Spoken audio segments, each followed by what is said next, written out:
Number 1 ప్రాథమిక హక్కులు. ప్రాథమిక హక్కులు అంటే ఆప్షన్ బి ప్రభుత్వ అధికారాలపై పరిమితులు. ప్రాథమిక హక్కులకు మరో పేరు.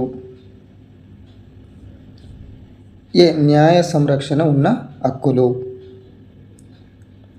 కింద పేర్కొన్న ఏ కేసును ప్రాథమిక హక్కుల కేసుగా పరిగణిస్తారు?